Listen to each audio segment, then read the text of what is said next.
Hey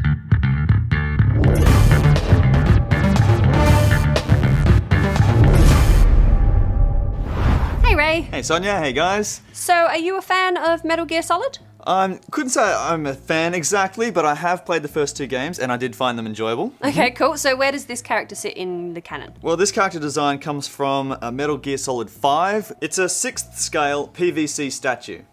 The standing pose captures both the character's tension and confidence as he scans his environment, holding a gun in his right hand and a knife in his left, which is special equipment from CQC.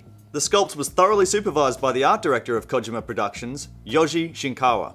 The figure comes with 3 interchangeable heads: normal head, scarred head from the main visual of the video game, and a night vision goggles version. The assault rifle is interchangeable too, and can be displayed with or without the suppressor. So what do you think, Sonya? I think he actually looks pretty cool. Yeah, me too. No, I'm gonna give him a buy. Yeah? This isn't kind of something that I would personally collect, but you know, I think if you're into this kind of game collectible, especially a military game collectible, I think he looks really good. Yeah, well, there's a huge rise in gaming collectibles at the moment, and I think this is, well, it's one of the better ones I've seen. Yeah, the sculpt of late on him, anyway. Yeah. I think I'm quite impressed by that. Like Yeah.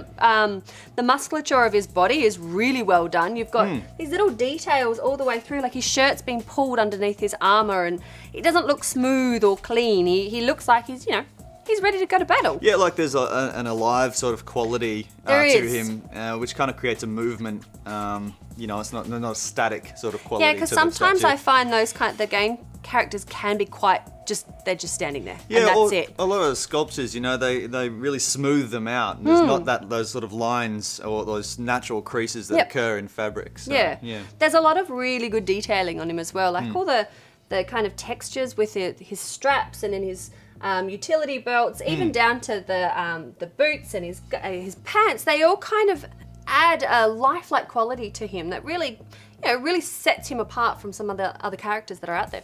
Yeah, I think so. Also, I quite like some of the paintwork with the gold sort of touches. At first, I thought, you know, it's a bit Bit ostentatious. Yeah, I did.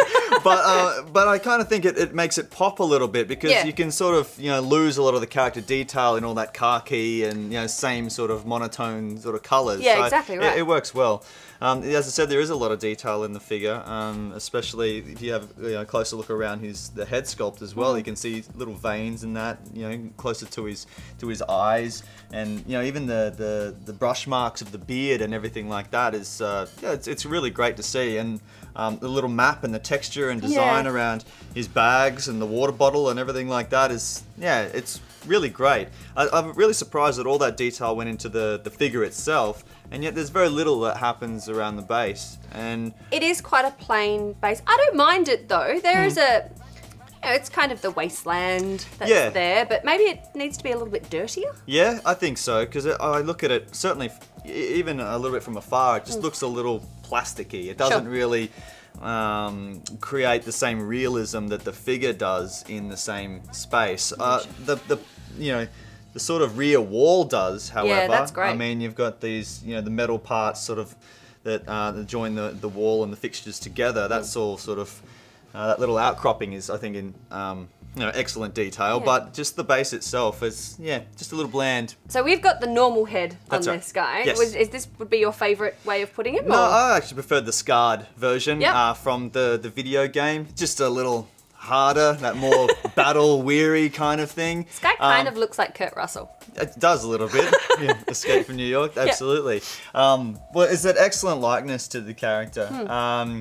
It's. I think fans of the game will be, you know, very impressed by that. I agree. Yeah. Yeah, and you know, there's not a lot of switch outs with it, but there's enough to kind of personalize it. And same with the, you know, the rifle that you can switch out with the suppressor or not. I'd probably prefer to keep the suppressor on, given that the game is largely built around stealth. Yep.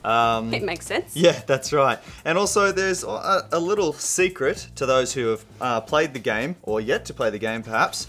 At the back here, they've hidden one of the patches, the XOF, or Fox patches, that you have to find or collect in the game. There's 9 of those, and I don't know, that's kind of a nice little detail to hide, you know, with the figure. I like that there's a bit of an Easter egg, Yeah. you know, that comes with him as well. It kind of ties into that gaming kind of thoughts as well, because you are always looking for Easter eggs when you game and things like that, aren't you? Yeah, absolutely. Yeah. So yeah, I agree with you. I'm giving him a buy as well. I can't really fault the figure, even though it's a PVC figure. He's quite light.